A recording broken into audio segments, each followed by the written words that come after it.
Zeke's gone. Goodbye, Zeke.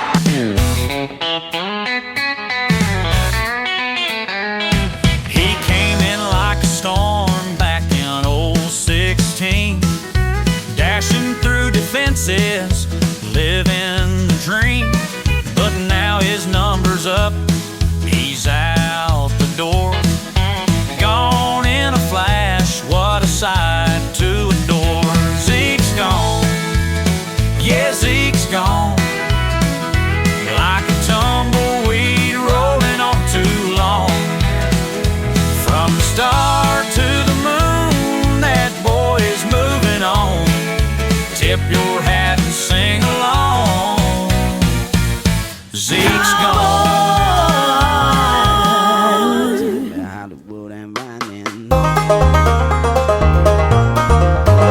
All right, the One Star Cowboys podcast is back. Happy New Year. We are recording this on Wednesday night, the first day of 2025. So how about that? We've got a special guest with us as well. The usual suspects, me, Kevin, John Machota, Saad Youssef, Kent Garrison are here, and our special guest this week from D Magazine, you know him, you love him, Mike Piellucci. Hello, Mike. Welcome to the fold. It's good to have you, man. You're a busy guy over there, keeping D Magazine afloat, just kicking ass over there. Read some Cowboys stuff over there. Obviously, we read John and Saad stuff at The Athletic. So I feel like we got a good group of people here to talk X's and O's. Cowboys, Commanders. We playing some zone, we playing man. What are we doing? Or does it matter? First of all, Happy New Year. Everyone good, safe? Anybody do anything crazy last night? Yeah. That's good. Yeah. Smart. Yeah. Pretty low key here. Am I right, John, that McCarthy was asked about that today? He was in his conference call, and he talked about talking to the players about it. It doesn't sound like many went out, and so he was kind of surprised that guys don't go out and turn up like maybe they did earlier in his coaching career. So maybe times have changed for everybody. Maybe that going out and getting ripped up, maybe that isn't for everybody. I've always thought, though, and I still believe this, one day, and I think the older I get, the less these chances go, but one day I am going to Times Square for New Year's Eve. Oh, John, no. And I know it's going to be bad. I'm not going in there thinking, but it's just something I've wanted to check off the bucket list, and I'm going to do it one time. I like that. You should do that.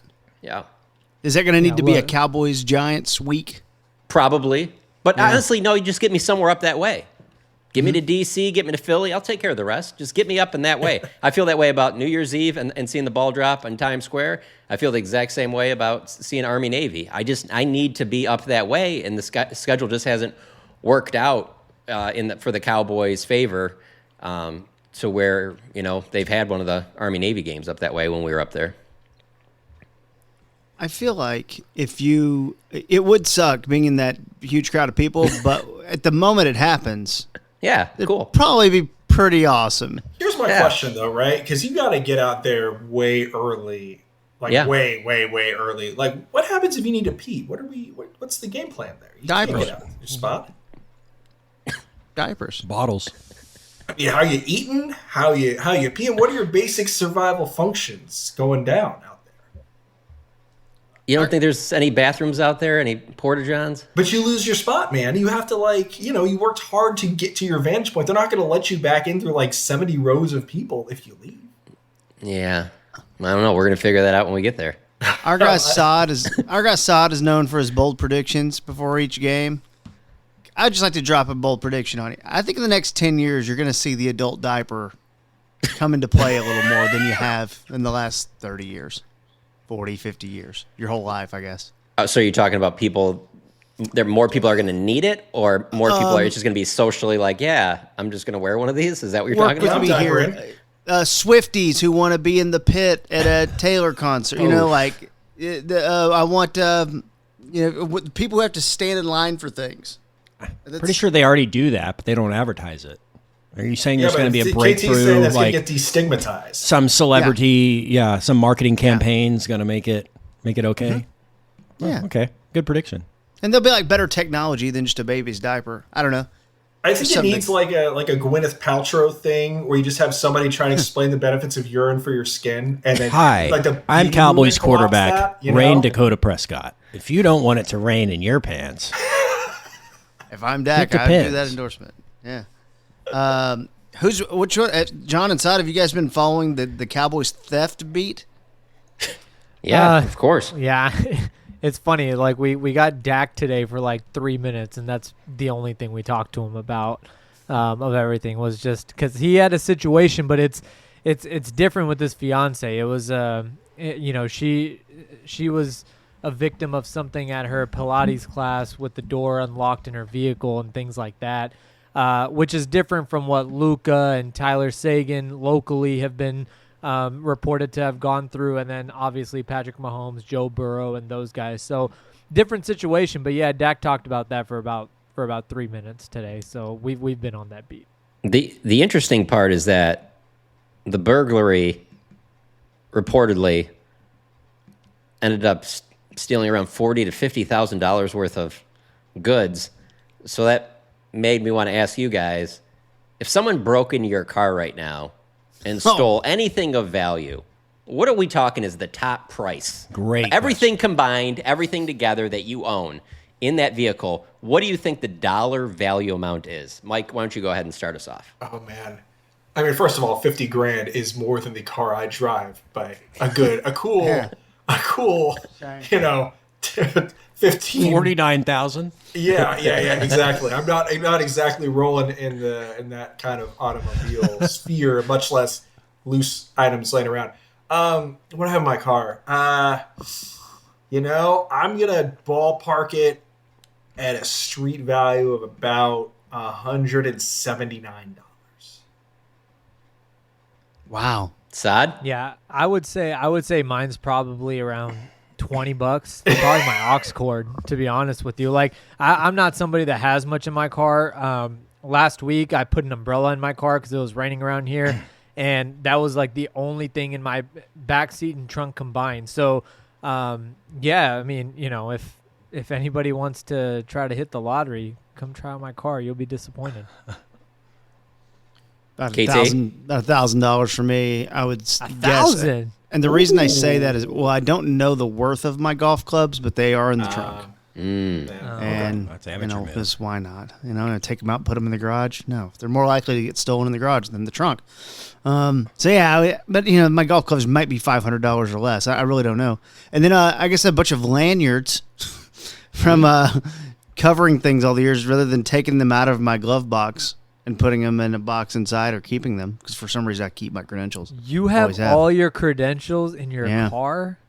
Well, many of them. I think the last time I got a new car 3 years ago, I took them out, and then whatever's happened the last 2 or 3 years, and there they are. Yeah, that 2007 Red River Rivalry game, you never know when that might come in handy. Yeah, you might need that, right?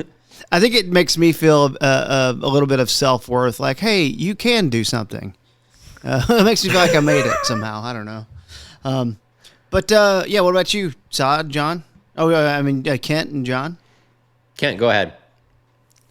I'm probably right around where Piellucci is. $175. I got a dash cam. That's for like $50 maybe. Smart. It's probably the most expensive thing.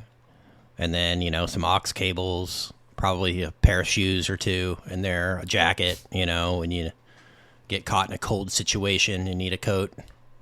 Yeah, that's about it. A car hoodie. Smart. Yeah. Yeah, $10 tops for me, if that. I mean, really? We're talking maybe a pack of gum, some chapstick, and whatever the value is of about 15 Chipotle napkins. I mean, I don't keep anything in my car. I don't care. Like, there's times where I've gone to places and I brought like a jacket or a hoodie and some other stuff and threw it in the back. I am religious about wherever I get to. When I get back to I take everything out of my car. I never leave anything in my car. I don't care where I'm at. So I would say $5 maybe. If I do leave stuff in my car, I hide it though. Yeah, sure. It's never visible. I get that. It's always under a seat or in a trunk or something. Yeah. But John, did you say that this car was unlocked with $50,000? Saad said that. I have seen that somewhere. I don't know for certain, but yeah. Yeah, that's the report that I saw, was that it was unlocked. So Yeah, the police report so was it that it was raining. $50,000 in stuff or Yeah. cash or Handbags. total? I was gonna say, like, yeah, she probably has one handbag that's $50,000. No, there was a bunch of them. There was Gucci, Louis Multiple? Vuitton, Got it. Prada.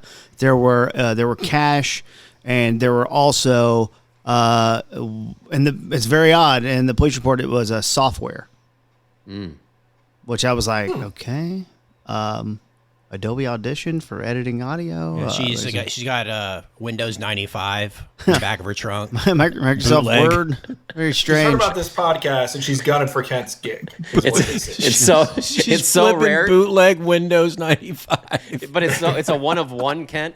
It's like That's how she got caught. Actually, that's why Yeah, how she's she like- got busted. She has like the very first ever Atari, and it's still in the box and it's perfect. So the value is just incredible. You cannot get the original Roller Coaster Tycoon anymore, but Yeah. she has the hookup. Software as well, but I did in my head think, because the story is she's going to Pilates class. It was raining outside.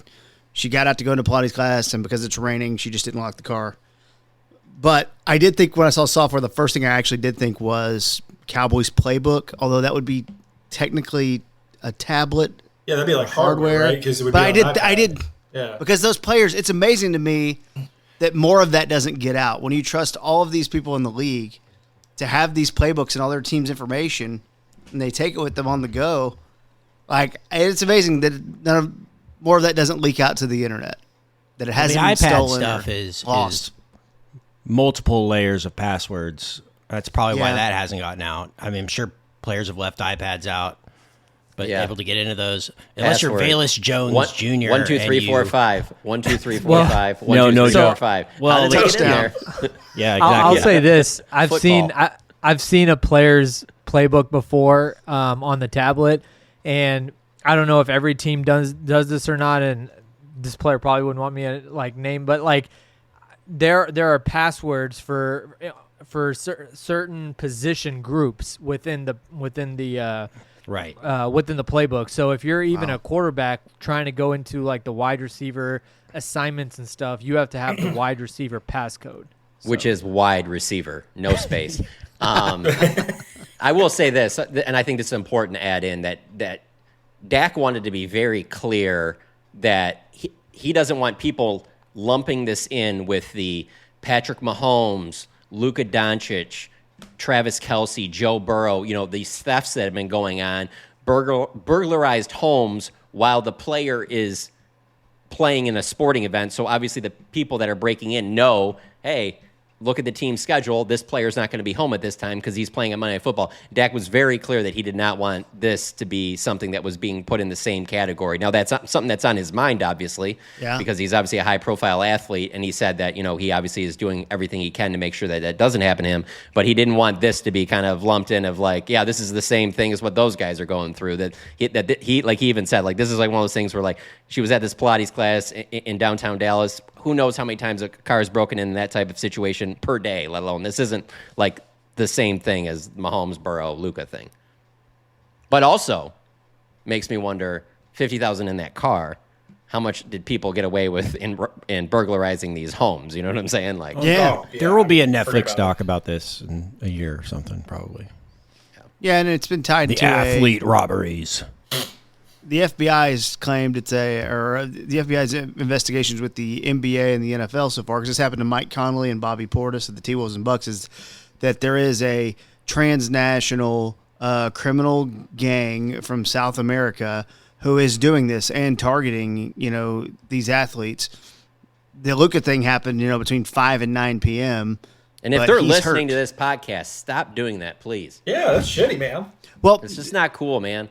I would say WFAA had a security expert guy, and he was here to lay the hammer down, because the way he put it was, if you're an athlete, if you've got a lot of money, you're an athlete in your family, here's what you should know: be aware of your surroundings at all times, because you are being followed, you are being watched.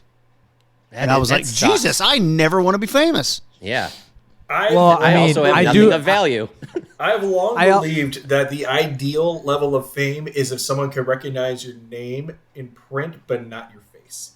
Because then, you can have the cachet of being famous. You can, make a reservation under a name. And people are like, oh, I know who that is. You get perks. but you can live an anonymous life. I don't think that's even possible. I don't think there's a zone in which that exists for somebody. I don't know if there's like a famous person that occupies that. Maybe there is, but. And to be honest with you, what makes it even worse, though, Mike, is the fact of when you talk about seeing the people in public, it's like these professional athletes just stand out in a crowd. Like a couple weeks ago when I was leaving Charlotte, I'm at the airport, and in walks this pretty tall dude that it was very clear and obvious within 10 seconds I knew it was Greg Olson. You know what I'm saying? Like, he's just going to be so much bigger than everybody else. So even if you don't know how wealthy he is, you're looking at this guy and you're like, he probably plays some sport or something like that. So just imagine if you're like Michael Jordan or, like a LeBron James or somebody that's that much bigger than everybody else, Right, for sure. Yeah, I feel like we've been beating around the bush a little bit here because the biggest Cowboys story as we get together here, the day after Saad's birthday, by the way, on New Year's Day. Happy birthday, Saad's Saad. got the wild December 31 birthday. Is it on the 31st, Saad? No, it's on the 30th. On the 30th. Okay, we got the 30th right there. Happy birthday to you, my friend. Thank you. Yeah. Saad, still way younger than the rest of us. I don't think that'll change, but it's just something everyone should know. Zeke is gone. John, your thoughts on the nice transition. very heartfelt email and statement from the Cowboys about the release of Zeke, because we've learned today that he did make it through waivers. No one picked him up. Saad and I were both on the conference call with McCarthy, but we haven't talked about it. So we're gonna talk about it right now. Saad, did you take, when I asked Mike about why would you allow Zeke to do this, didn't you take it as him saying like kind of almost, Jerry said blah, blah, blah in his statement, and so that's what Jerry wanted to do? Yeah, for sure. So it kind of was a full circle thing of this whole thing. This whole Zeke year has kind of been a Jerry-led thing. The signing, the usage, all of it. Yeah, I definitely took it the same way as well. And do you think it's fair that I asked, why would you allow this to happen? And the reason I'm saying this is because I just don't.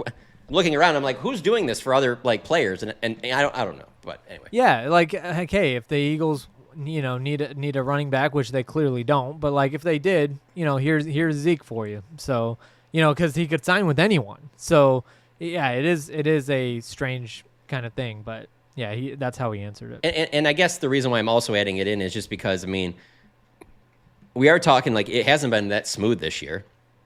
There has been a time where he didn't go on the team flight, to a game because he was late to meetings and all. I don't know. It's one of those things where I'm just like, maybe if it was coming off of his first stint, but I don't know. I think that there's a lot of teams that would not be cool with this, but obviously his relationship with Jerry allows it. So maybe he gets a chance to go to the Lions or somebody that needs a running back and get a chance to get a ring. But I don't know. Again, it just doesn't seem that very common for that to be happening, that a team would allow that last week of the season. But I guess Jerry said it was cool. The Lions lost a running back. Just go sign with Detroit. Oh, he made it through waivers. Never mind. No one wants him. To me, the thing that really floored me was just not only did it happen in light of everything else, but the statement was so flowery. Like, you could do this and like have some self-awareness of this guy was just not even like a zero. He was a negative presence in a lot of ways through the year in terms of he's taking snaps at the beginning of the year from Rico Dowdle, which never should have happened. Then he's just not showing up to meetings, and you have to have the awkward moment of just like, this dude's not playing this week because he's missed too many meetings. If you're to let him out, do you really have to then be that effusive with the praise about this? Like, it just sends the complete wrong message about, I don't know, everything. Among the many things that confound me about Jerry is like the ways in which he is a completely ruthless businessman, but the level of sentiment he has if you are a great player for his organization, like this is just wild. That Zeke was brought back to begin with, but that this is, as you guys said, this is how it's ending, and he's getting a hero send off almost of just like, no, please go help a team. Like, you can do this and release him and not make a big deal out and be like, yeah, it was time for this to end, but. They really, they poured it on thick in that. And I don't think it's just a star athlete thing or one of their best Cowboy players to Jerry. I just believe Jerry's like every other human being, and along the way, he has players that are his favorites, and Zeke is clearly one of them. Oh, yeah. You know, He I is actually not thought- doing this for everybody on the team. He's not No. doing this for every Cowboy. Zeke is one of his favorites, and that's why he's doing this. I actually had this thought because, like, yeah, nobody in the right mind is going to pick him up to be on a playoff team. But in a different era of NFL football, I really do believe that, like, 20 years ago, or God, I'm sitting here saying 20 years ago. It's really more like 30 years ago. But a Larry Centers or a Keith Byers, dudes who were very good college running backs, and they in the pros don't have the juice for one reason or another, and they reinvent themselves as a fullback. I legitimately believe that Zeke could be a halfway pretty solid fullback. The guy blocks. The guy would be a spry enough and a decent enough catcher playing that position. If the fullback mattered in any way, shape, or form, I really believe that Zeke, after losing his juice the last 2 years, could actually do that job. But that's not really what anybody needs on a team that's really in the playoff hunt anymore. It's just interesting because, like, you could be a Cowboy for life, even though you went to go play for someone else, be involved in whatever you wanted to do, make endorsement money, appearances. Probably you could get I don't know if Zeke has that in him, but like a TV job somewhere. That doesn't really strike me as Zeke for that. But you get my point. Like, you wear the star, you're in. Like, he could have been this Cowboys figurehead type person involved for the rest of his life if he wants to be. He didn't have to come back and hurt the team. Now, for him, that's fine. But the Cowboys didn't have to bring him back. They evaluated, and I'm putting they, not just Jerry, on this because it's how this has to be. They evaluated that he was good enough to compete for running back by committee. And McCarthy, if I'm to believe what I'm hearing from you get all the reports out, he's got a lot of leverage here. He's a free agent. Well, in a contract year, then McCarthy can put the foot down and say, well, you guys are just going to let me go after I'm not going to be here next year anyways. You didn't give me a contract. I don't have to play the guy who's going to maybe help us lose games. I'll play the guy who's a little bit better. And I just think, like, if Rico Dowdle had a little bit more of a little less of an injury history, a little bit more of a track record, then maybe it's not that close. And I am not here singing the praises of Rico Dowdle here. It's just like what you had was going to be better than Zeke no matter what. And I feel like a little bit, I do this every damn time. Why did McCarthy put his foot down and say, no, I'm not doing this? Because I'm told now that he can go get any job he wants now. So that's just how I feel about it after thinking about this. Nobody told you he I'm can a get jerk. any job. Nobody said he could get any job. Well, that's the PR machine isn't working right now. It is working, but I don't know about any job. We had that conversation on the last podcast, Mike, just so you know, just talking about all the judges. Okay. Yeah, well, good. That saves us the headache of doing this now. While you're, let's go ahead. Me and John and Sod and Ken have pounded this into submission, so let's go ahead and let you fire off here. The other big story is the coach. Yeah. And Black Monday is approaching very quickly now. What's your stance on it? What do you think's going to happen, and what do you think should happen? What I think's gonna happen is it seems like there's too much smoke for being brought back. I think the question is going to be what the term of this is, because if you're Mike McCarthy and you're on the open market, like, you're going to take a 2-year deal. I guess, like, Mike needs leverage to get a good term out of this, but there's a difference between being brought back and being invested in versus being brought back because it's a marriage of convenience of you have nowhere to go and the Cowboys probably want to wait another year and let more money come off the books so that when they give Parsons his extension and then you're locked into big money with Parsons and Lamb and Dak, then the sheet is cleaner and you have a different coach in mind. I don't know. I think he'll be back. I can't figure out what the term will be. I don't buy that other teams are actually that interested in Mike McCarthy. Would I bring him back? No, not because he's a bad coach, but because what are you going to get out of this? Forget this year, right? We saw what the last 3 years were like. We know what the ceiling on this thing is as a Mike McCarthy-led operation. And absent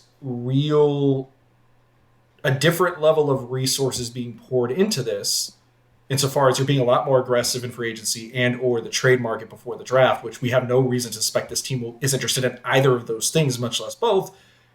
Now that you've backed your way into a not great pick because they wanted to try for reasons that made no sense to me, what's really going to change next year? So what are you doing bringing Mike McCarthy back other than the stuff that we know this is really about, which is not really about the football team and more about the business of the Dallas Cowboys, and that they will always be relevant because if they're healthy with a Mike McCarthy team, Mike will win 10 games.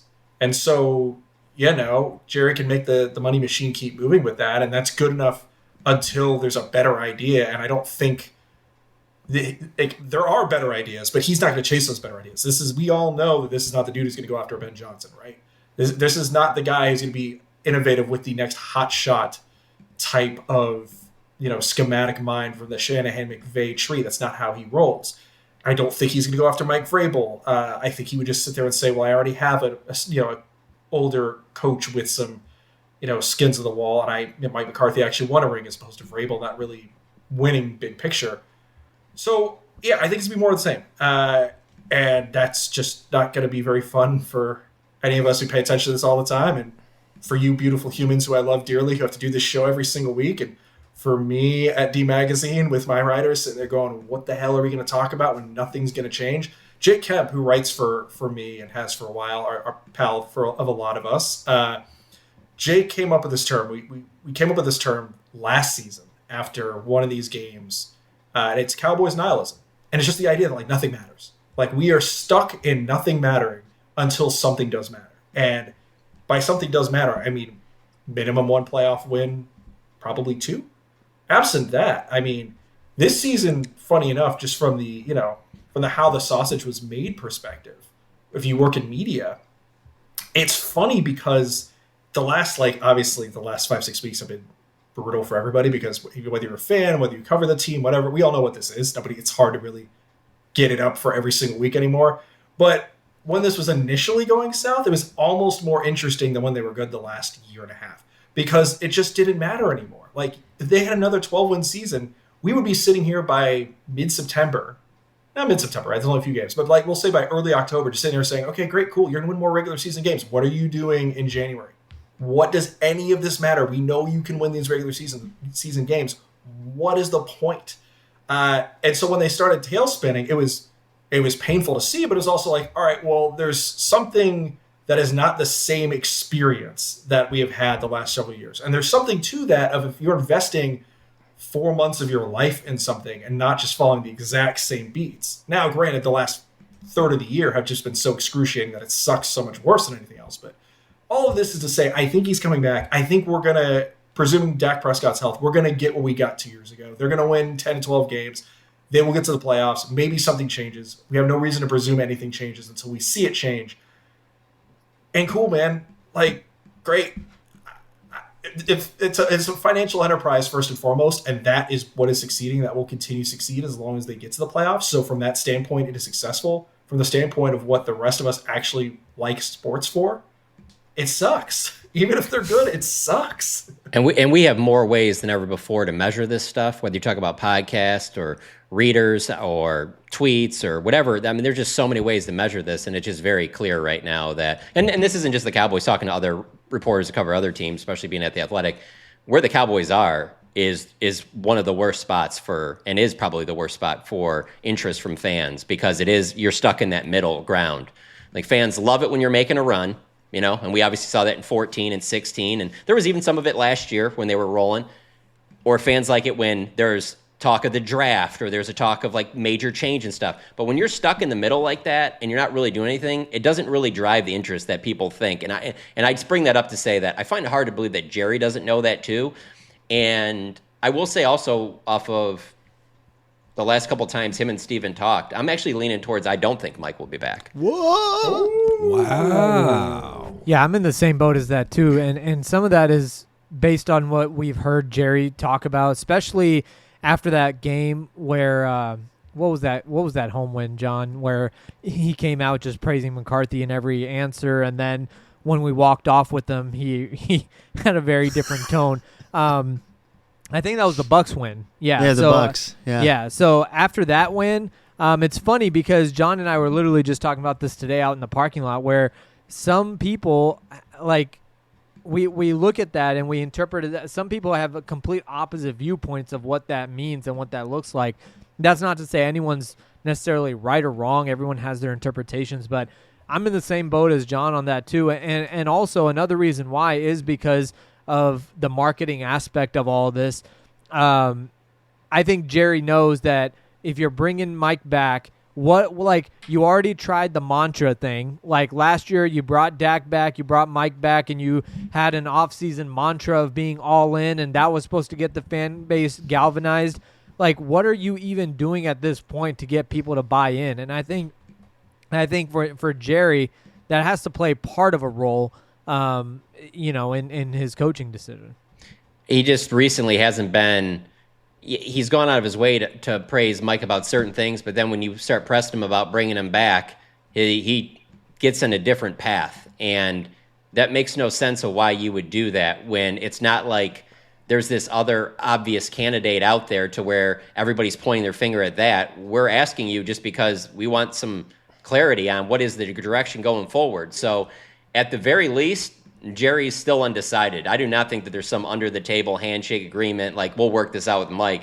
Like, I think that he is giving serious thought to go in another direction. And just where it's heading right now, it would not surprise me at all if there is a new coach, just because I think Jerry ultimately look at it as what is going to be really that much different. And he was asked this on Tuesday morning on The Fan, about like, well, what are you going to say to the fan base, and obviously he said that, well, we'll be healthier and, the offensive line will be better because these guys will have more experience and things like that.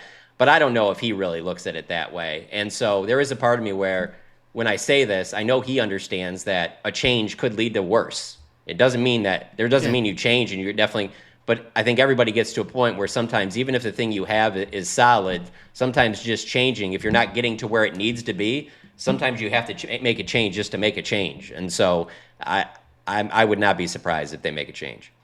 Yeah, and one other thing. Yeah, I mean, quick, I think that all tracks. Hold on 1 second, Mike. One other thing, real quick, is also that I think we'll get a lot from whatever Jerry has to say after the game on Sunday. I think one way or the other, whether he says something, doesn't say something. This is not a situation like last year where you go in that Green Bay game and you just got punched in the mouth. You weren't even planning for this to happen, and all of a sudden you're just like stunned.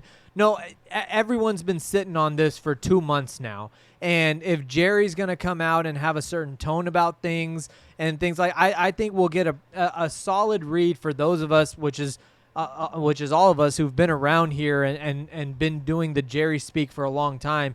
You will get an idea of where Jerry's leaning because what else is there to evaluate? After last year, I really did believe there were things to evaluate of the 3 12-win seasons, and this is an anomaly, and Dan Quinn's defense and all this stuff. But no, this isn't going to be sudden at this point. This is going to be something that they're sitting on. And you can say publicly right now, if you're Jerry and Steven, about how the injuries factored in and all that, but they cannot seriously think that they can't sit there and pretend like they didn't see the first 4 or 5 games of the season. Right, and they can't pretend that didn't happen. I'm sorry. Yeah, no, and that's the part that, like, I think both of you make a ton of valid points, and you know where the wind is blowing much more than we would. I think the part that really stands out and is just so emblematic of the larger problem is, like, think about how you were contextualizing this, right? Making a change for the sake of making a change. Or the fan base will sit there and say, well, what is changing? That presumption, that presumes that the only thing they can do is change the coach. But that's not the only thing they can do, because we know that they can be more aggressive, right? We see this is the NFL is the most elastic league other than probably Major League Baseball in terms of if you want to finagle the cap, if you want to find ways to fiddle around and move assets and, look who won the division this year. The Eagles do this all the time. The Eagles have a cap situation worse than Dallas's. They find ways to be aggressive. What we are basically accepting, because I think you're right, that, yeah, if you bring Mike McCarthy back, people are saying nothing is changing. But the reason nothing is going to change is because this front office is just so wedded to not being aggressive for a huge portion of the offseason. They're not inclined to do something in the free agency and be aggressive. They're not inclined to make large swings in the trade market. It's just draft and develop and re-sign. So you do believe that you think that there's enough things that they can do with the cap and to bring back Mike McCarthy where you, watching the team, feel like, yep, they're going to get a Super Bowl? No, there's a difference between I think they're going to win a Super Bowl versus can you do more than what you've done and make an actual effort, right? Because that's the problem with the all-in rhetoric. People aren't done, especially after 20 some odd years of what this franchise has been. When you say all in and then you don't do anything, you leave cap room on the table, and then you come out later in the season and you're saying, oh, we probably shouldn't have thrown the rookie offensive lineman into the fire. Got a little over my skis on that one. Yeah, you did because you didn't want to do anything, right? So I do 1,000% believe that the fan base will tune out and turn on them if they bring Mike back. But there are ways to mitigate that if you make moves and if you try other ways to show the fan base, yeah, we believe Mike is the right guy because we're going to try to support Mike within the means that we are able to versus we signed Eric Kendricks, have fun. I agree with that, and I agree with the criticism of how they handle the cap. There's no way that you can argue that they're as aggressive as so many other teams, and obviously the Eagles being the one that's the easiest to compare it to. They're so much more aggressive. There's no question about any of that. No question. I don't think you can say that about last season. And that sticks in their mind. To do what they did, to go and make the moves, to go get Gilmore, to go get Cooks. Right, no, they did it last year. To have the team that they had. It can't be half measures, and that's... No. Hold on. To have the team that they had, to lock up the 2 seed, didn't lose. They didn't lose in the first round. They got absolutely destroyed. 16 wins in a row at home, absolutely destroyed like that. So just take Jerry and them out of it. Let's look at that right there. There's got to be a part of you where you're like, well, even if we do all that, do we have the right group leading the way to get us over the top? You have to sit there and question it because they certainly did it last year. And that's a terrible loss. Yeah, and by the way, also along those lines also is just the fact that, Mike, when you're talking about change, I agree with you as well that there's other areas for change and that you can do when you are using the cap and things like that. But with the football team, I think there's 3 big areas of change. I think there's the general manager, there's the head coach, and there's the quarterback. Your general manager and your quarterback are locked in. They are not going anywhere. They are not changing. So if you're looking for a big change, this is really the only opportunity you have, I guess, to make a change of head coach, because if you did not have your quarterback locked up, I think that'd be a different situation as well, where maybe you're talking about a sweeping wholesale change at quarterback and coach or whatever. And I think the Dak thing is really interesting because whatever your perspective is, you can use it on bringing McCarthy back or bringing a different head coach because Dak loves McCarthy. So if you're tied with with Dak for 4 more years, that can be a legit argument to bring McCarthy back. But at the same time, if you're looking for change, you're only left with 1 position out of the 3 to really make a change because general manager and quarterback aren't changing. No, and then the other one I was going to say, Mike, I want to ask you about this because we use Philly as the reference here on this. Yeah. Looks like we might have an apples-to-apples comparison about to happen here. It looks like we might have the 2 seed at home, which is the Eagles, playing the Green Bay Packers. So let me ask you, Nick Sirianni has gotten that team to a Super Bowl. Right. Let's live in a world where not only do they lose to the Packers, they get destroyed, completely blown out. You think Sirianni's coming back with that aggressive front office? But here's the thing, John, right? And this is where you're right that they finally did do things last year with Gilmore and with Cooks making those moves. The problem is then they stopped. And so to me, it's if you're bringing after you get annihilated by Green Bay, you need to go one way or the other. And this is the problem with the whole organization is that they can't pick an aggressive choice, right? It's either if you think Mike is your guy, then do what you did last year again. Because it's not like they were using serious draft capital to get Stephon Gilmore and Brandon Cooks. They were talking about mid-round picks, right? They threw one out the window to get Johnny Mingo this year. That's so far is not looking great. This is a team that if you believe you can draft and develop, and for whatever warts this franchise has, I think we all agree they're very good at this, then you need to be able to trust that you can recoup mid-round assets. You know, if you're going to burn a 5. But how do you know that you're assuming that because they didn't fire Mike that they have this hardcore belief because you're believing the things that they say. How do you know that Jerry didn't go into this season going, I'm not doing anything significant. If Mike wants to keep this job, he's going to have to do it with his coaching.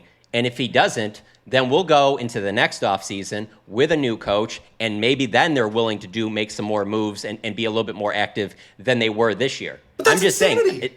Saying. That's a terrible idea. who are we talking about? I know, but this is my point. We can't pretend and move boxes around. We have to talk about the people we're talking about here. Right, yes. That's why I'm saying to you, what I just said. Yeah. If it's you and I, probably not. I'm saying with the person we're talking about, you can rule that out. Good luck. Well, my point is simply that if you're going to bring Mike back after last year, then you need to keep, and you know that, like, clearly what you put on the field against Green Bay was not close to good enough. If you're saying, okay, this is our coach, then you have no choice but to improve the roster. And the difference between Philly and Dallas is, one, Nick Sirianni's won a lot more in Philly than what Mike McCarthy has won here. But two, if nothing else, Philly can look themselves in the mirror if they want to move on from him and say, we've given this guy everything we could. Every offseason, we try to make this team better. We get creative. We do moves mid-year, probably more than most other franchises. There's nothing that Howie Roseman can sit there and say and second guess, well, if only I'd given him this resource. But with Mike McCarthy, you absolutely can question that. I don't disagree with any of that, but I'm also telling you this. It's not only did they not do much in the offseason, they did far less than they even normally do. Right. That's why I have the thoughts that I have, that could be the reason why they were like, hey, Mike, we're going to allow you to coach out this last year, but we're not going to make any significant investments on this roster. If you're going to get it to the next level, we're going to need to see it with you coaching. And if it doesn't happen, then the contract's up and we will move on and we'll go in another direction. That is what I thought this was heading to. It's really just in the last month when it seems like every bit of smoke from so many different sources and directions are pointing to, well, maybe they're keeping him, is when my resolve on this started to chip away. I don't think they should keep him. I don't think they should have gone with the approach that they went with. I agree with you. That's probably what they did think. I also think that was a horrible idea. Yeah. Also, for sure. Also, what we're talking about as well, the proof for that is how they handled the Dak Prescott stuff, because Jerry publicly said, well, if Dak's going to sign for $60 million, he's got to learn how to start doing stuff himself. Like, we can't surround him with all these weapons and you be a $60 million quarterback. So to the point of like, hey, we're going to bring you back, but you got to do it with your coaching. I mean, they literally took that approach with their quarterback where they were like, hey, you want the money, right? Well, start doing it with lesser weapons because we can't surround. And Jerry has said this stuff, I'm paraphrasing, but Jerry has said that sentiment publicly multiple times. So we've kind of seen it at a different position. And in our job, we're in a tough spot because when I sit here and I'm trying to explain to you the way I've seen Jerry for the last 14 years and operate, I'm not saying that's the right thing. I'm not saying that's what I would do. I'm just saying that this is when I read the tea leaves on this and judging by the things that I see and hear, these are the reasons why I think that these things are happening. That does not mean that I agree with them. It's stunning to me that a team that's worth what they're worth isn't the most aggressive. Not one of, I'm saying the most aggressive. Yeah. They should be the team that is constantly pushing the envelope. They should be the team that's trying to spend the big money to go get Ben Johnson with like a Robert Saleh as the DC, where you're just like, man, that's crazy. Like, look what the Cowboys are doing. Like, they are really they don't do that at all. And that's I would do that, but they don't do that. And so when I'm saying this, believe me, I'm not saying that I think this is a good idea or this is what I would do. I'm just telling you, covering the Cowboys, this is what it looks like to me. Right. And, I 1,000% know that. I think the people listening to the show know that too. And it feeds into what, I haven't been here, but all season talking with you guys about this team. To me, one of the most disappointing things of this back half of the year, especially with this context of this is what we think they were thinking with Mike of, okay, well, coach your way out of this. But now at this point, you're sort of, if you're going to stick to that line, then you kind of know what you think of Mike McCarthy. It's one thing when you're bad. And it's one thing when it's just a rough experience. Whether you want to tank, whether you don't want to tank, you can debate that. I'm personally pro-tanking, but whatever. Whether you do or you don't isn't necessarily the point of this. My thing is just, what did you actually learn about this team and its personnel? Like, not the fuzzy stuff about, like, they don't quit. Like, that's great. Like, Jake wrote a really good piece for us the other week about how, like, it is a valuable learning point that for sure CeeDee Lamb has made of the right stuff because CeeDee should not have been playing for the last however many weeks, and he did. That's great. Mm-hmm. But in terms of personnel, in terms of, that this is a lost season, right? That the odds of this getting better were not good. How many players did you really learn about that were not thrust into action specifically because of injury-related circumstances, I'm thinking in terms of, look, we have the Trey Lance conversation if we want to. I don't think that's going to yield anything. But what Cooper Rush is. What is the harm in playing someone and seeing if you can bait somebody else into signing him and giving you a comp pick? Or to the point of a Jonathan Mingo, where he topped out last week, he had the most snaps since he arrived at the deadline. It's 48% snap share. I get that he's learning a system. I understand that. At the same time, when the season is where it is, and you burn a 4 on him, and everybody in the NFL dunks on you for making that trade for a guy who in Carolina may literally have been the worst receiver in the NFL, you got to play him. You can't be playing Brandon Cooks. Asim Richards has obviously been hurt recently, but after Asim Richards had some momentum earlier, I forget what game he stepped in and looked promising for a minute there. I'd like to see Asim Richards on Sunday. A lot of the guys who you actually what was the big success story of the year? It was DeMarvion Overshown, right? That was the one, maybe the biggest player where you're looking at and saying, wow, we've really learned something about this guy. And that's good. Part of why that happened is they probably didn't necessarily have enough alternatives on hand if Overshown didn't have a good camp after missing the rookie year, but whatever. He was great. Now that he gets hurt, the only guy who I've learned probably a lot about since then that is intriguing is Maris Luafau. But when Maris Luafau had the same snap share before, when Eric Kendricks is playing on a team that isn't going anywhere?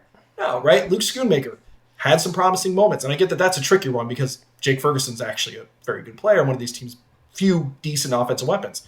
But my point is simply that this is a team that's been playing out the string for God knows how long, whether they want to know it or not. But if you're sitting there and you're not really evaluating Mike McCarthy anymore because you're sitting there thinking, well, this team isn't that much better, and you're starting to think ahead for next year, but then there aren't many players that you've actually learned a whole lot about unless it's the 19 cornerbacks who have played because Bland and Diggs have missed so much time this year. What are you doing? If you're not going to get a better draft position and you're not going to learn a lot about the young guys on your roster, what was the point of this season?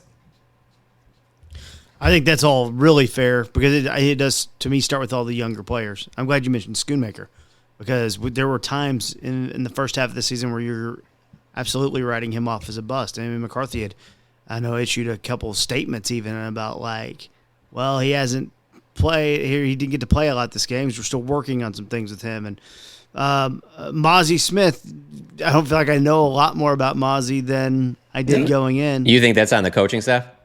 I don't know. I mean, I would. If it's on the coaching staff, it'd be that they haven't players. helped him improve. But I think he's gotten plenty of opportunities to show you. Yeah, maybe it's not like they're not playing him. Yeah, I think it's more on the schedule makers for not scheduling the Giants. That's the Giants, the Panthers. Sure. Yeah, Mozzie's got reps, but there are other guys in this team who I just think could get more opportunities. That and what are you going to get? I mean, maybe we see that on Sunday. Now that there's no pretense of any hope, right? If Asim Richards can go and he's off the injury report, play Asim Richards. Play a whole game of tackle. I want to see what this guy can actually do when you're sitting there with your swing tackle questions, with maybe Terrence Steele questions. There's no reason why Jonathan Mingo shouldn't be playing. I'd play Lance even though at this point, if you were to get if you had even the faintest hope of Trey Lance being anything good, he's probably not. One game cameo ain't going to do it for you now. Nobody's signing him off of that. That should have been done weeks ago.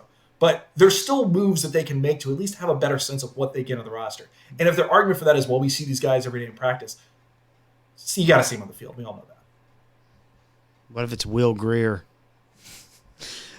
We'll freak out from Cowboys fans if Will Greer plays and Trey Lance does it. Made of.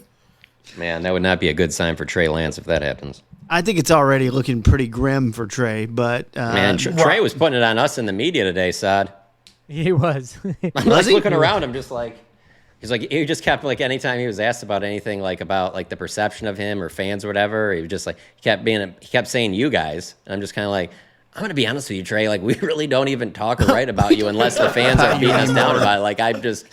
I kind of, and I mean, to be honest with you, I always tell this aside. Like I said it to him today. I'm a big Vegas guy, and the lines tell me a lot. And I can tell you this right now, that line being at 4.5 for this game tells me they're rolling out with the same crew they've been rolling out with Cooper Rush and all that. Because Trey Lance, they said Trey Lance was starting, that line goes to about 8. Right. I mean, let's not act like Washington doesn't have something to play for. I'm pretty sure Washington would like to be the 6 and have to go and play the Rams on the road than to go play at Philadelphia. They have something to play for, and that line is only 4.5. That's wild to me. I mean, look, you guys are on the team. Do you think I'm wrong about this? About needing to see more from Trey Lance?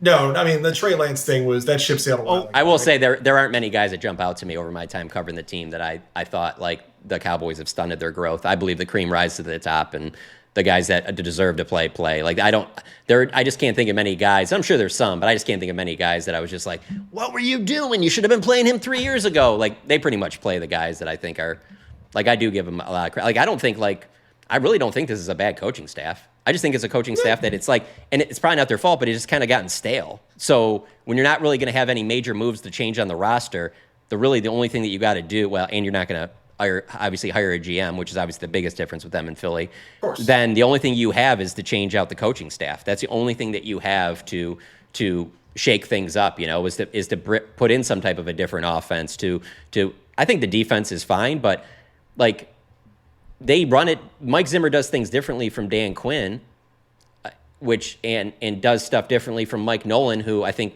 we can all agree was probably the worst that they've had. But I also look at it as like, well, the players got better. They've got better players, and you know what I'm saying? Like, and DeMarvion Overshown, like, if he doesn't get that knee injury in Seattle, he plays all of last season. If he doesn't get a knee injury this year, he's going to the Pro Bowl. He might have went to the Pro Bowl last year. Absolutely. So it's not like that they were holding him back on that. And like Leofau, I think he's played a ton this year, and their hopes are very high on him. Like Zimmer sings his praises like pretty much nobody else on the team. Like, so there's just not a lot of guys. I mean, I think Luke Schoonmaker has gotten the time that he deserves for the way he plays. I just don't think that. So I think the tight end position's been a major disappointment. The Jonathan Mingo trade isn't really a good idea if this guy's not out there. Well, I've said when this he before. is targeted, he doesn't really do. What is it called? Catch the football. So I mean, like when they do throw to him, like it's not like he's killing it. Well, like look, he had a 48% what are we gonna snap do share here? last week. It was in the 20s or the teens before that. Like, there's no way you could argue they've given him a serious rollout at this point. Yeah, but I also think we also with don't cover the Steelers where they let us watch all of practice. So if guys are running the wrong routes and not doing what they're supposed to be doing, and Cooper Rush doesn't have any trust in them, and they're still playing to win games, I can't fault them for that, Yeah, and also with Mingo though, like I've said this before for weeks on this podcast, like I just can't judge him until I see him with QB1 and I see him with like an off season and things like that. Like I get it. It's really easy to dunk on Jerry for wasting 4th round picks. It's great. It goes with the Trey Lance narrative as well and all that thing with 4th rounders. But Mingo was acquired for the last 2 years of his rookie deal. I'm not defending Mingo. I'm not saying he's not a bust. I'm just saying I'm not going to say that until next year. The same way that I wasn't out on Trey Lance until the last preseason I guess the entire preseason and really all of training camp this year as well. But whatever he was doing in 2023, I was not someone that like, hey, this was a terrible trade until I saw what Lance could do in a full offseason and preseason. So for me with Mingo, next year will be big. And, Cooper Rush does not throw a great ball for what Mingo does as a wide receiver. So I think there's part of that as well. So with Mingo, I'm going to be in a holding pattern, honestly, until next September. I don't think that trade is even made if Dak doesn't sign that contract extension. Mingo was traded for to piece with Dak because that's where Dak's at his best is when he's had the bigger body receivers like that. And so that probably was a disservice. I mean, not disservice. It's not like he can control that his hamstring tore. No, sure. But because he didn't get to go with Dak, I think that's what's kind of stunned it because let's remember, I mean, Cooper Rush, I think, is one of the better backups in the league. Yeah. But there's still plenty of times when you see him and you're just like, when you have CeeDee Lamb out there, he's going to throw to CeeDee Lamb more often than not, just because he's not going to see the field and do all that to where he's going to get to his 3rd, 4th receiver. And because he's played with Brandon Cooks and Jake Ferguson and CeeDee Lamb, I don't see why if I'm Cooper Rush, I'm looking for those other guys. And obviously he was in Philly, but obviously Cooper Rush did not play well in Philly. Yeah, and I mean, I guess you go back to particularly in the Sunday, there's something to play for. Like, if you're running a 80% snap share for Brandon Cooks this week, like, what are you doing? Right. Yeah, I agree with that. Yeah. Yeah, I mean, same deal about like, I think there's a legitimate value to is Steve Richards a potential starter? Probably not. Could he be a swing tackle? Maybe. But you need to see some more reps with him out there because that might affect a decision of how you're spending some resources this summer, especially when this team isn't going to be aggressive, So these are smaller things, certainly. These are not needle movers. This team is going to be bad regardless once Dak went down. They were bad before Dak went down. But it just feels like they're not maximizing every margin they can when you have half a season to gather data. And that, for me, if you're intentionally not going to lose games, cool, great. And obviously, you know what I mean in terms of like NFL players try hard. They're never going to try intentionally lose. But if you are going to put Cooper Rush out there and put your best foot forward, okay, it's going to hurt your draft position, but that's fine. I get that if you want to make that argument, but then you're not going to really get the most data you can on guys who will be here next year, who might affect offseason choices when you are going to be making more margin calls versus big swings. That to me just feels like you're wasting a lot of time. Well, yeah, I think with a little bit though, it's not like basketball though, where it's only 5 guys. You all of a sudden go, I'm going to put in Trey Lance. Are you really seeing what you need to see out of Mingo? Because now he's not even getting the ball to Mingo. Are you seeing what you want out of him? Now Asim Richards is he's a turnstile out there. So I also do kind of understand why they are trying to play like their best guys, because you start putting in guys just to put them in there and everything starts falling apart. Then it's like, who are you really getting to see your best out of? Because we all know you just put in one offensive lineman that really shouldn't be out there. It F's up everything for everybody. All of a sudden now you don't have time to throw. Nobody even has a chance to get open on their routes. Nobody's, everything's falling apart. So I don't absolutely hate it. And then also I got to be honest with you. I just thought Dan Campbell knocked it out of the park. It's very true what he said after that the Lions game. Like, this isn't college football. There's not 100 guys out there. Like, you want us to rest guys. Like, how many guys do you think we can rest? You know what I'm saying? Like, It's not like you're going to just sit so many guys. You can sit like 6 guys. Like, who are you going to really sit? So I think that gets twisted a little bit. Yeah, and also my other counter to especially the Trey Lance thing, and it's really in general, but like with other players too, but especially with Trey Lance, we all talk about culture a lot, and I don't know how you can be a coach, and I know McCarthy's in a lame duck situation and all that stuff, but I don't know how you can be a coach that preaches a winning culture and says that, hey, we're going to go out and win every week. And John's made this point, so I'm kind of using my point and his point combined on this, but like these coaches and all of these players, all 60-something of them on the active roster and practice squad, are on the field in practice when Trey Lance is practicing. And if you say we are trying to win and then you put out Trey Lance, and everyone knows that Trey Lance is not the better quarterback than Cooper Rush, then what are you doing for your long-term culture there where, you're kind of sending mixed signals, and I don't know how much buy-in you're getting from the rest of that locker room, and I don't know how much CeeDee Lamb is playing through the pain and all that stuff necessarily if he knows that, it's a bunch of just mixed signals like that. No, it's valid. Look, this was what Tennessee had with Will Levis, where basically Brian Callahan more or less alluded to the fact that, like, benching him was assigned to show the rest of the team, like, decisions have consequences, and everything like that. No, it's valid. I think, like, again, if you're gonna do that, you really have to commit to it, right? To me, I think John's 100% right in terms of if you have Cooper Rush out there, or let's say if you have Trey Lance out there, what do you learn about Asim Richards or Jonathan Mingo, right? You're right, but at the point where you don't play Trey Lance, then maybe you do put a little more Mingo out there with a quarterback who's competent, even if it doesn't necessarily play to his strengths like Dak would, or you do at least put an Asim Richards out there to see something. It doesn't have to be all bad players or all good players. It can be, we're going to try and learn something about 1 to 2 people this week and really see what we have out of that and focus it. But again, we are talking about margin things in the big picture. I think we all know that this has been a mess no matter what way you cover it. It's, I'm sitting here more from the perspective of, you're minding the tiny things because the big picture is so messed up, and maybe that's missing the forest of the trees because whatever tweaks you make, it's not fixing the big picture of what this has been. Let's do a quick little thing on. He talked on Monday, got a little emotional. Let's be quick here. Not a lot of time up. But Mike Zimmer's press conference on Monday, got a little buzz. Hard to know, if he's going to come back or not. I know there's a lot that we know about Mike Zimmer, and that, he was out of the game, so he might have been doing a little bit of a favor for Jerry and Mike McCarthy.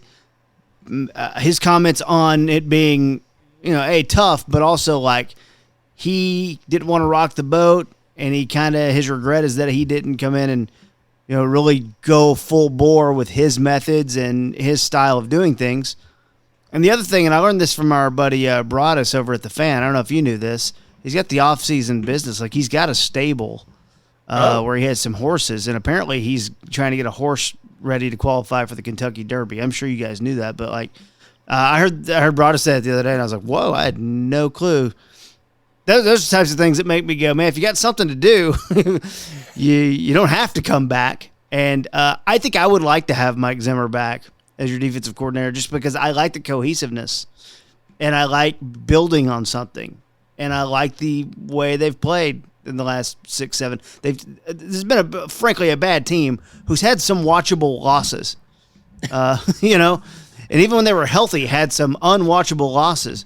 But they've had some very watchable losses. Dallas Cowboys 2024 watchable losses. Let's start getting these T-shirts made. That's the book, man. Hang the banner. So I don't know how you all feel about that, what you took out of that, but I just want to get y'all's quick thoughts on that. We'll start with you, Zod. Yeah, I think I'm leaning a little bit more towards Zimmer probably not coming back and that kind of being of his own attrition. Like, I'm not saying like he would get. I mean, he's in a 1-year deal, but just hearing him talk a little bit about how this whole experience was, and I think we always talk about players being humans as well. We kind of sometimes forget that about coaches, and I think there's a lot of emotional stuff that's here with Zimmer. He had his son Adam on his staff for a long time. To be back on the practice field again, it was the first time he was on an NFL, in the NFL since his son died in 2021 or 2022. And I have no idea to know what that's done for Zimmer's head. I don't know if he's out on the practice field and feeling the emotional weight because, the last time and it wasn't like it was a 1-year thing with him and his son. It was a long time that they were on the fields together. I think that is clearly something that is weighing on him, and I think he's had a good time, but at the same time, a lot of the injuries and everything have really docked him. And the last thing I'll say on that is he talked about how much he felt like he needed to mesh with Dan Quinn's, what Dan Quinn had built, kind of. And whatever the Cowboys do next in coaching, whether it's bring McCarthy back, bring Zimmer back, start from scratch, offense and defense, I hope the coaches just do whatever they want to do and not worry about, McCarthy has to carry along Kellen Moore's thing, which, look, that's why McCarthy didn't take the Cleveland job, because he didn't want Freddie Kitchens. And so, he had to do that here in Dallas. Then Zimmer felt like he had to do that here in Dallas. So all that to say, I would lean towards Zimmer probably not being back and it being his own decision. If McCarthy's back, I think it makes a lot of sense to bring back Zimmer. I think that they're a good combination. I think that they have a lot of similar experiences. I think they can play off each other well. Plus, I do think that Mike Zimmer could do some good things having a full season with this defense under his belt. But you bring in a new head coach, I mean, you have to let that coach hire their own staff, and with the Cowboys, again, so let me just preface it. That's what I believe. That's me saying that. But it's the Cowboys, so you can't rule out a possibility of them bringing in, especially if it's a younger coach, and being like, well, Mike Zimmer's going to be your DC, though. Now, that would maybe turn coaches off, but as we've seen, there will be people that will take the job because of that. So I can't 100% rule it out. But I'm saying for me, I just think it would be smart that if you do go in a new direction, a head coach, you should allow that head coach to hire their own defensive coordinator. Yeah, I don't really have a lot to add. I think if Mike's coming back, it has to be because it's with McCarthy returning and they're on the same page and he has personnel to execute he wants to execute. Otherwise, you got to just let whoever comes in really start fresh and give them an actual shot at this. And lightning round question. All right? Don't say why. Just say the name. Okay? We'll start with you, Saad, again. If Mike McCarthy's not the head coach, all right, who is it? Mike Vrabel. John? Or Mike. Whoever answers faster is fine. I want to hear what John says. I mean, John would hire Ben Johnson, but yeah, I just don't see the Cowboys waiting that long, especially if they make a deep playoff run. And then 2, I don't see them going with a first-year head coach. So I'll say John Gruden. No, I'll say Mike Vrabel too. That's fine. Can you imagine that, though? When I seen those reports you of him. stole my answer, John. I was literally going to say that. When I seen those reports seriously. Of that, I was like, man, would that be wild. I was on the Belichick thing for a while. That was where I thought this was going to end. Yeah. I don't know, man. I mean, if you guys, again, my brain has been so set on I think they'll somehow back into keeping McCarthy that I haven't thought about what they'd actually do if they don't, because the only name that really comes to mind just because it was floated as a trial balloon lately. But I think even Jerry isn't this insane. Like, he's not going to hire Jason Witten right now, right? He couldn't ever do that. Absent something psychotic, if you guys think Vrabel, great. And I think Vrabel would be a pretty good option. I think that's one of the best hires they could make in a world where you are working in Dallas Cowboys self-imposed parameters of they will not take the young hotshot offensive coach. And sure, Mike Vrabel, that sounds like a good idea. I can get on board with that. Witten would be so wild for our jobs, though.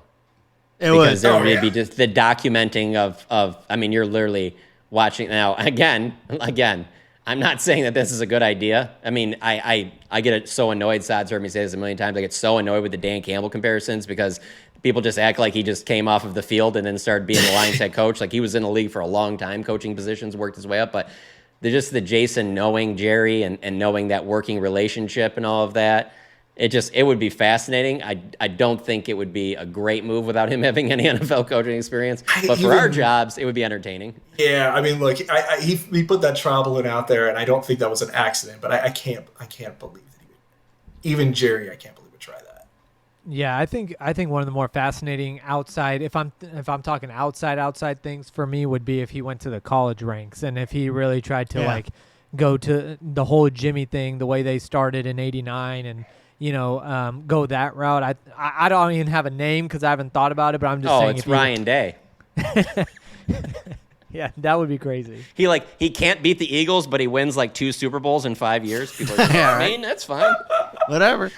I know Witten was interested in the Tennessee job when Heupel got it, I guess a few years ago. Yeah. I mean, I'm sure if he could get that job, he'd be all for that. But okay, this might be a stupid question, but is there a coach that has gotten an NFL head coaching? Like, who's the last coach that got an NFL head coaching job with no college or pro experience? Like, none.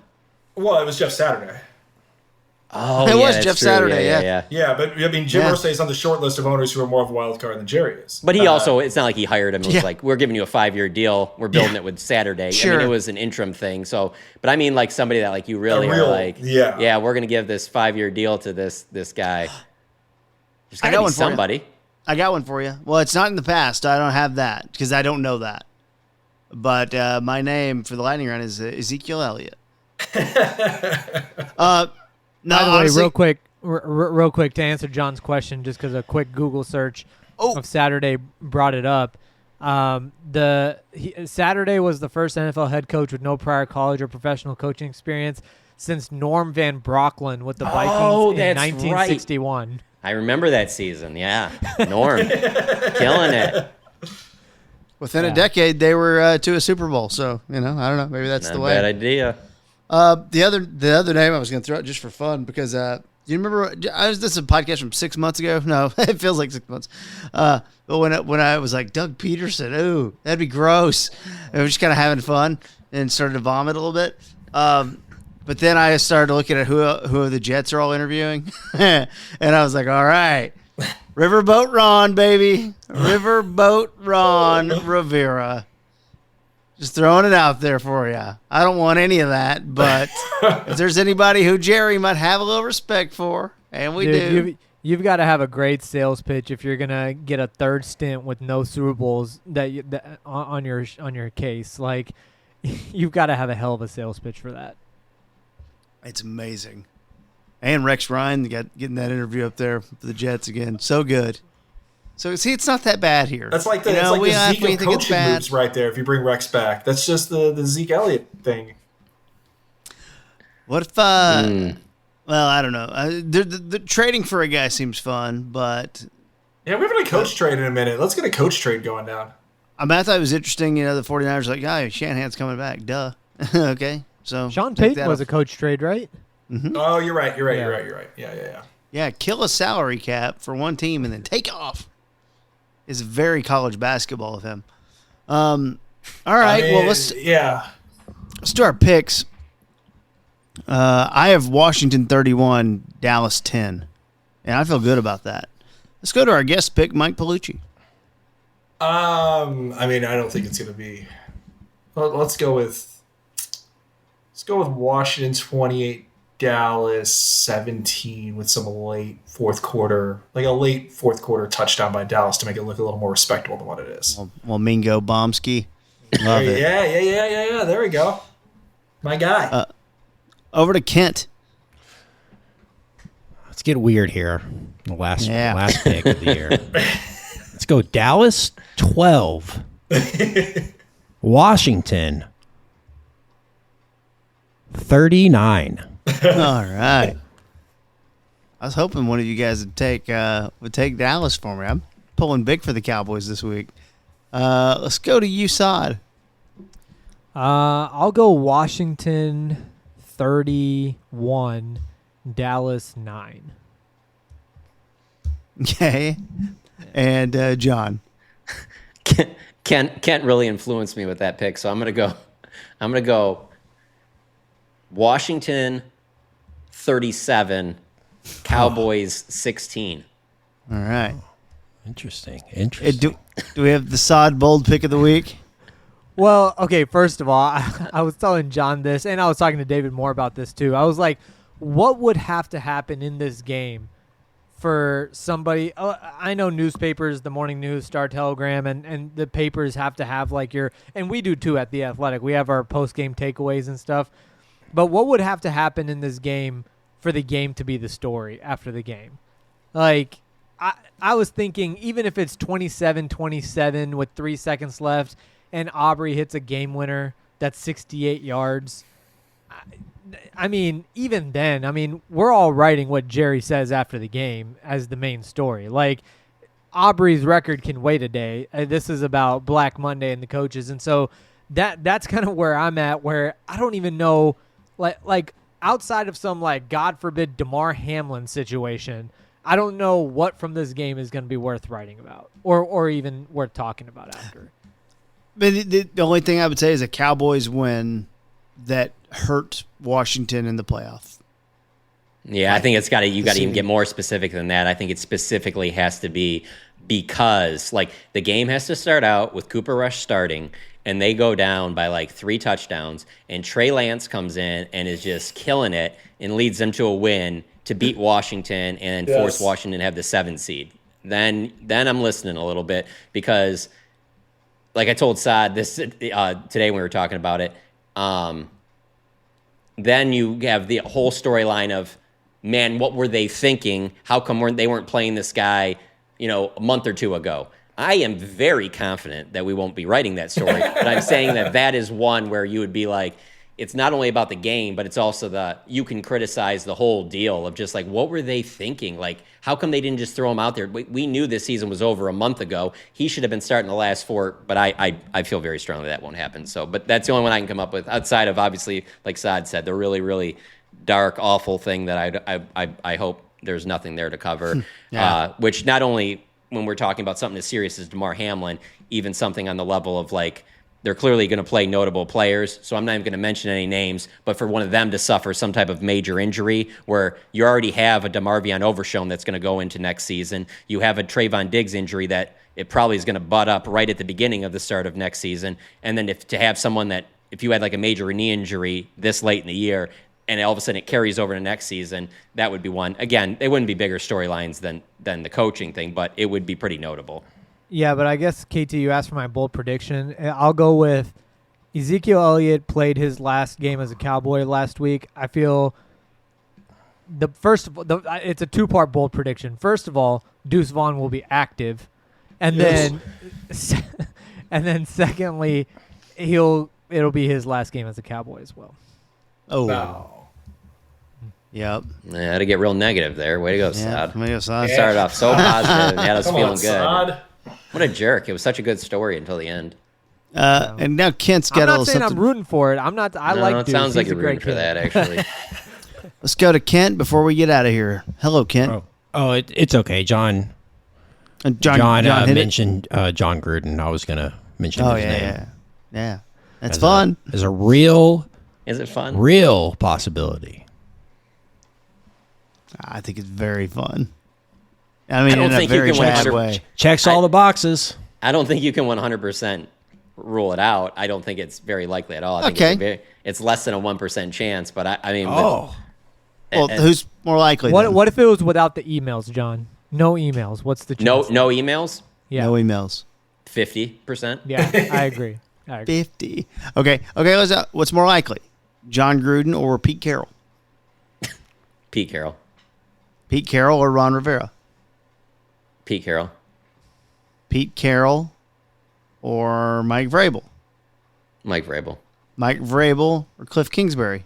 Mike Vrabel. Mike Vrabel or McCarthy keeps his job? That's a tough one. That is. I mean, I'm Mike will walking be out of the this coach. podcast as a Cowboys fan going, it's Vrabel or McCarthy, based on Yeah. the names we've been shooting out here. Which is not good for skinny coaches in the league. Because I'm kind of at like almost like I'm at like a 33% on McCarthy, 33% on Vrabel, 33% on somebody that like we're going to be like kind of almost like we were with McCarthy the last cycle where you're like, oh yeah, well, okay. That seems like something that, yeah, I can see that, you know. I'm digitizing some VHS tapes here at home, and I stumbled across the 2000 Senior Bowl, and then after it, apparently, it's probably my dad recording this back in the day, flipped it over to SportsCenter, and it is the hiring of Chan Gailey as Cowboys head coach. So I'm about to watch a little bit of that press conference when we get done here, just to see how Jerry's changed in 24 years. Was that a big day in your house? No, because we weren't Cowboys fans. So, Oh, okay. Yeah. So it was a laughter thing. Like, yeah. we've taken over. We now run the NFC. It's official. It actually feels like it was accidentally left the VCR on and recording type thing. A VCR, kids, for our younger audience listening, is a. We don't have to do that. No, let's do that real quick. Let's do that real quick. Do you think go ahead, Saad. Do you think there will be that many things like that this generation will have to go through electronically that we have? Like, the I just rate think of technological advancement. Yeah, like in that same period of time. Like, I'm obviously not from the 8-track era, but like I was certainly a kid, and my parents had records to cassettes to CDs to MP3s to now what it is. Like, will there be that many changes? Like, what will It's hard to know.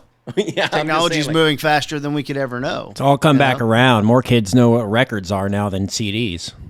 Yeah. Yeah, okay. That's a good point. Yeah. One point that I will make on the coaching thing, which is an hour and 15 minutes into a podcast is way too late to make, but for a discussion is if Vrabel is the guy, it will be fascinating what they do for the offense because Dak is locked in for 4 years. You want a Dak-friendly offensive coordinator, and Vrabel's a defensive guy. We've talked about it before. Like, for me, if Zach Taylor was to lose his job, that would be a great hire in my opinion. But, like, that would be a very fascinating thing with Vrabel, which we haven't discussed because Dak's head coach has always been an offensive guy, and when he had the offensive coordinator that wasn't a head coach in Kellen Moore, that was also his guy from the playing days and stuff. So this would be like the first time Dak is cold turkey taking an offensive guy as his top dog because McCarthy was eased into it from Kellen Moore. So that would be a fascinating thing if Vrabel is the next head coach, is a defensive guy. Now, who do you bring in for the offense, and how does that mesh with Dak for the next 4 years? One of Vrabel's guys in his years at Tennessee, not his most recent year because the guy left, is Todd Downing.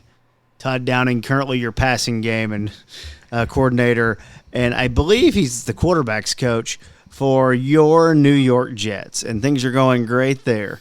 So, a name to keep in mind. My whole thought on that side is just that, like, it won't, like the way it is in the NFL, especially when you have the highest paid player in NFL history, whoever that person is, it's not like you're going in and going, hey, so what do you want to do at quarterback? No, you're being told, hey, this is our quarterback. How are you going to make him better? And I don't like what you're saying, you don't get the job. You know what I'm saying? Like, you have to meld to whatever he wants to do. We pay him $60 million a year. Oh, yeah, by the way, he's been in this league. He's got 9 years of experience. You know what I'm saying? So it's like, if that person isn't selling Dak on like what they're going to do, like, you're not getting the job, you know? Like, you have to be hired on the basis of not what are you going to do for my quarterback position, not who are you going to develop. It's how do you get the best out of this guy because he's going to be here for probably the duration of your time being here, you know?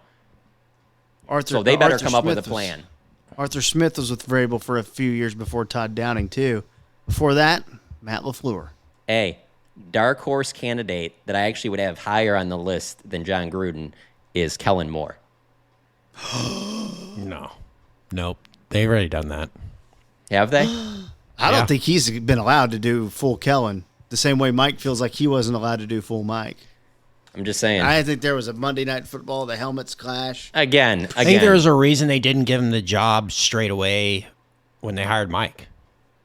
Because he's tiny. Yeah, well, he was still young at that time. But I'm just saying, again, I had it above Gruden. I didn't have it like on a high level because I already said Gruden's less than 1%. Let's not oversell this. I'm surprised you have Gruden at less than 1%, John. That's the headline of the podcast. John says Kellen's coming back. Yeah, exactly. No, but it's exactly what Saad said. If there's no emails, of course that percentage is way higher. It's going to be tough to sell that to a locker room. Think about this.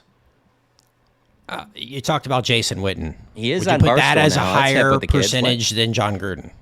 What's that? Would you put Witten as a higher percentage than John Gruden? Yeah, I would, yes.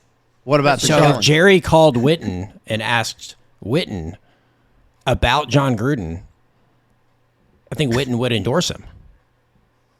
Sure, yeah. Okay, who's more likely then, Kellen or Witten? Kellen.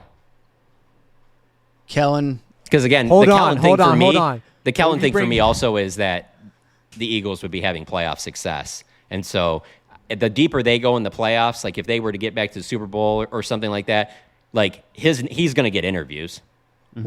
What if we take this full circle? Let's just get nuts here. What if Jason Witten's the head coach, John Gruden's the offensive coordinator, and then we have a Monday Night Football retread thing, where Witten took over for Gruden, and now Witten's offensive coordinator. I think we've been recording the show too long. I think that's the sign. Dude, Yeah. Dennis Miller's the And I like defensive this coordinator. thinking, Saad's one-star material. Saad's got the defense being coached by Booger McFarland, and he's in the cart.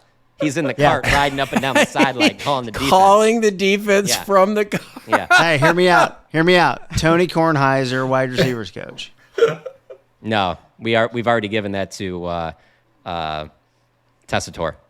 He's got to do something else. God. Dennis Miller, get him some action. Is Deerdorf still with us? I'll never know. I really don't know. This is a good spot to end it. Yeah, pretty good. Hey, Mike No way to Piellucci, know. promote all your stuff, dude. D Yeah. Magazine, Mike Piellucci. Thanks for joining us. Tell us where we can find you. Thank you, my guys.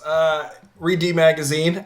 Strong side is in our sports section. If you go to dmagazine.com, you'll find it very quickly.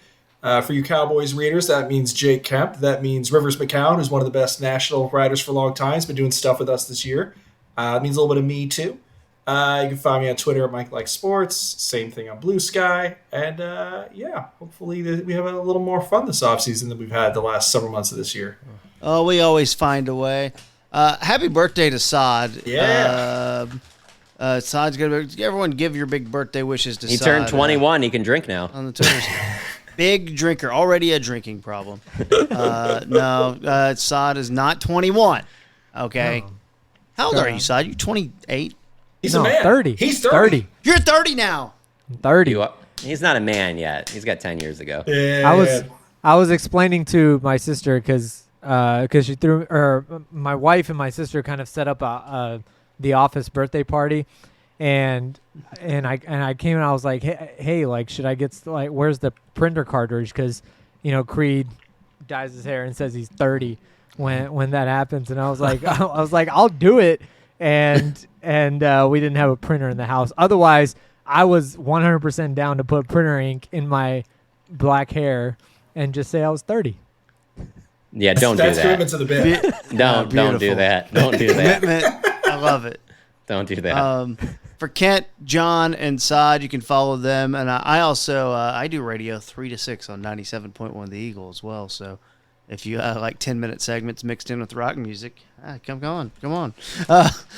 So everyone, and at KT Fun Tweets, I like to talk to you. We'll set the Discord going one more week where you have a chance to win John and I's money. Put your score in there. If you nail it, we'll give you. We'll pay it out. We've only had to make one payout this year, so but get the guesses in. I got a feeling this is the week that John and I are going to owe some people some money on the It's fine. One Star Cowboys podcast. Discord, and help us defeat the algorithms by liking and sharing and all that stuff as well. Give us a 5-star rating, even though we're the One Star Cowboys podcast. For Mike Piellucci from D Magazine, for John Machota, Saad Youssef, and Kent Garrison from The Athletic, and Kent's Mad About Movies podcast, I'm Kevin Turner. We'll see you. We'll have the week recap maybe later in the week. We'll see how it goes. Otherwise, we'll talk to you after the game on Sunday. This has been the One Star Cowboys podcast. Happy New Year, everybody. Zeke's gone. Yeah, Zeke's gone. Like a tumbleweed rolling on too long. From the start to the moon, that boy's moving on. Tip your hat and sing along. Zeke's gone. Tip your hat and sing along. Zeke's gone. He's gone! Zeke's gone! Goodbye, Zeke!